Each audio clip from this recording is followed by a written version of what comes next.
En aquel tiempo dijo Jesús a sus discípulos: Vosotros no os dejéis llamar maestro, porque uno solo es vuestro maestro, y todos vosotros sois hermanos. Y no llaméis Padre vuestro a nadie en la tierra, porque uno solo es vuestro Padre, el del cielo. No os dejéis llamar consejeros, porque uno solo es vuestro consejero, Cristo. El primero entre vosotros será vuestro servidor. El que se enaltece será humillado, y el que se humilla será enaltecido. Palabra del Señor. Este maravilloso evangelio en esta fiesta de San Buenaventura, uno de los grandes santos franciscanos, recomiendo leer la vida de San Francisco escrita por él. Este evangelio al menos nos da dos enseñanzas, al menos dos. La primera es sobre este título: no os dejéis llamar maestros, no os dejéis llamar padre. ¿Qué significa? Va mucho más allá del uso de una palabra concreta. De hecho, a los sacerdotes se nos llama padres, sobre todo a los sacerdotes religiosos. ¿Qué significa? ¿Qué es lo que quiere decir Jesús? Significa que solamente Él es nuestro maestro y que nadie puede usurpar ese lugar. Nadie puede decir: habéis oído que Cristo os dijo, pero yo os digo. Nadie puede decir: Jesucristo está pasado de moda, Jesucristo está desfasado, hay que ponerle al día, hay que modernizarle. Nadie puede decir: el Evangelio está anticuado. La palabra de Dios en esto otro tiene que ser modificada o ignorada. Nadie puede decirlo. Y si alguien lo dice, entonces esa persona, sea quien sea, repito, sea quien sea, en la iglesia o fuera de la iglesia, esa persona está pretendiendo ocupar el lugar de Cristo. Cristo es nuestro maestro. Si Cristo ha dicho, por ejemplo, el que se divorcia de su mujer y se casa con otra comete adulterio contra la primera, son palabras de Cristo. Si Cristo se ha llevado a 12 hombres para hacer el maravilloso sacramento del sacerdocio y dárselo a ellos, ordenarles sacerdotes en la última cena, es un hecho de Cristo. Si Cristo ha dicho que tenemos que amar y perdonar al enemigo y que no podemos tomar venganza, es una enseñanza de Cristo. Es decir, lo que el Señor ha dicho y ha hecho es para un católico lo máximo a nivel de formación y de educación.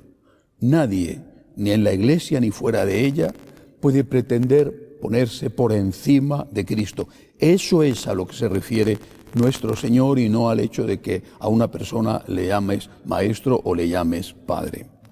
Pero luego termina el Evangelio con una enseñanza muy importante. Dice Jesús: el que se enaltece será humillado, el que se humilla será enaltecido. Hay que tener cuidado con la interpretación de esta palabra, porque no dice Jesús: el que es humillado será enaltecido. No dice eso. Podría haberlo dicho, pero no es eso lo que dice. Y es así, en cambio, como se interpreta. El que es humillado será enaltecido, el que es enaltecido será humillado. No dice eso. Dice: el que se enaltece y el que se humilla. ¿Cuándo me enaltezco y cuándo me humillo? Me enaltezco cuando me atribuyo cosas que está haciendo otro. En este caso, por ejemplo, que está haciendo Dios.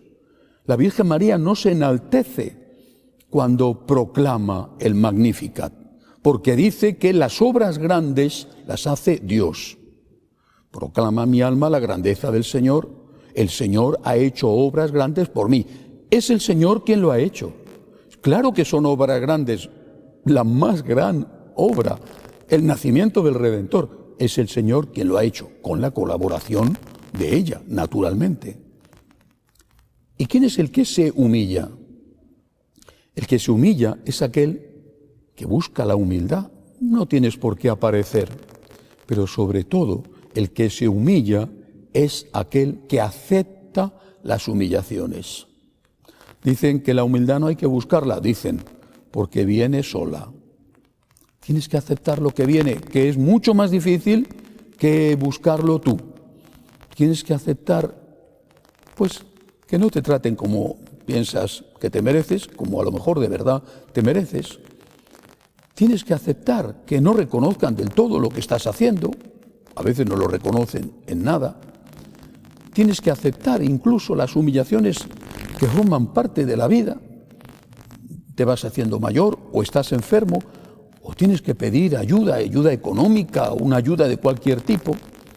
Y tienes que aceptarlo, una cosa u otra, tienes que aceptarlo con la alegría de saber que estás unido a Cristo, el gran humillado en la cruz. Y con la alegría también de saber que un día todo eso que quizá permanece escondido ante los hombres, todo eso, en cambio, un día será reconocido. El que se humilla será enaltecido. Aquí quizá pasarán como personas sin importancia, como gente anónima.